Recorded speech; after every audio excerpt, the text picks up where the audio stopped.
on se parle, l'Assemblée nationale n'a pas recommencé à siéger. Elle va le faire bientôt. M. Legault a annoncé un projet de loi sur les signes religieux. Ça devait être avant Noël. Il nous a dit finalement le printemps. Mais le printemps au Québec étant une chose assez variable, ça peut être dès le mois de mars. Qu'est-ce qu'il y aura dans ce projet de loi? Je ne sais pas. Est-ce que ça va faire couler beaucoup d'encre? Je n'en doute pas un instant. Est-ce que ça va nous faire revivre des moments difficiles? Ça m'inquiète. Est-ce que les femmes musulmanes vont recommencer à être la cible d'invectives et de mauvais traitements? J'espère que non, mais je n'exclus rien. Et là, si toutes ces choses difficiles arrivent, vous allez retrouver une Françoise David extrêmement combative sur la place publique. C'est clair. Je ne resterai pas silencieuse. Alors, je réfléchis. Pour le moment, j'en suis au stade de la réflexion. Je rencontre toutes sortes de gens de milieux très différents. Je discute de tout ça, j'essaie de me faire une tête. Voyez-vous, c'est plaisant être à la retraite. J'ai le temps de rencontrer des gens et de réfléchir. C'est quand même intéressant, ça.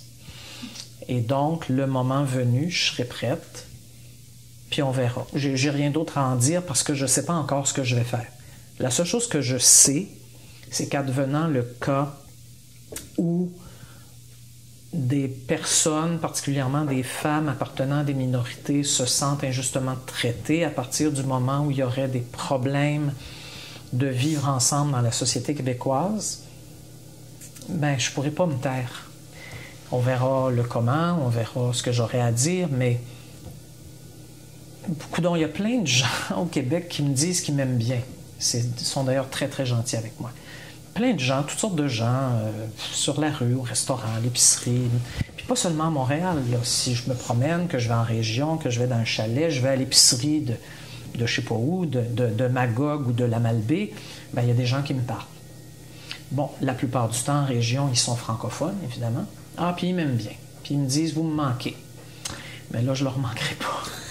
Là, je ne sais pas s'ils vont continuer de m'aimer. Je ne sais pas s'ils vont être d'accord avec moi sur ce que je vais leur dire. Mais je voudrais vraiment que le Québec demeure une terre où on est capable de vivre ensemble, là, majorité, minorité, une terre d'accueil, une terre d'ouverture, une terre où on vit en français, où on partage des valeurs communes. Je n'ai pas changé d'idée là-dessus. Là. Mais au-delà des valeurs communes, au-delà d'une langue partagée, franchement, on peut avoir de l'espace après ça là, pour les modes de vie différents, les manières différentes de comprendre le monde, là, franchement.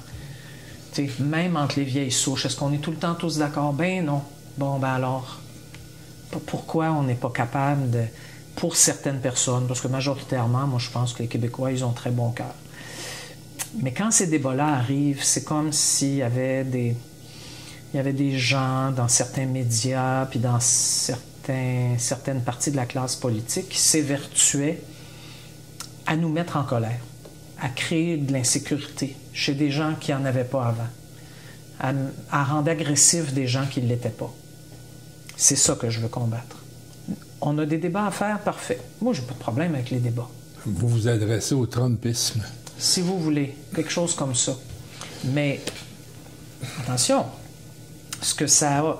moi, j'ai juste ça... C'est gros, ça. J'allais dire des mots épouvantablement, en tout cas. J'allais dire des mots pas polis du tout. Mais j'ai vraiment hâte je sais pas, qu'il soit jeté dans les poubelles de l'histoire, cet homme-là. Mais malheureusement, je doute que ça soit avant 2 ans. La seule bonne nouvelle dans tout ça, bonne nouvelle, non, c'est pas une bonne... ce qui me rend optimiste, c'est la mobilisation que j'ai vue quand même, là, et entendue et lue aux États-Unis même, de la part des jeunes, des hispanophones, des Noirs, des LGBT et des femmes. Aux États-Unis, on vient d'élire 2 femmes musulmanes, dont une qui porte le voile. Il y a quelqu'un qui est gay ouvertement, qui l'a dit, qui vient d'être élu. Il y a des hispanophones qui ont été élus. Il y a comme tout doucement des changements, mais surtout une immense mobilisation qu'on n'avait pas vue aux États-Unis depuis l'élection d'Obama la première fois.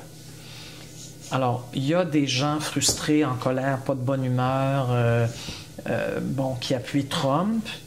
Il va falloir essayer de comprendre pourquoi, là. Mais il y a plein d'autres gens, puis probablement une majorité de gens qui ne pensent pas du tout comme ça, puis qui ne veulent rien savoir de Donald Trump. Mais parmi lesquels, il ne faut jamais oublier, un certain nombre n'ont même pas pu voter.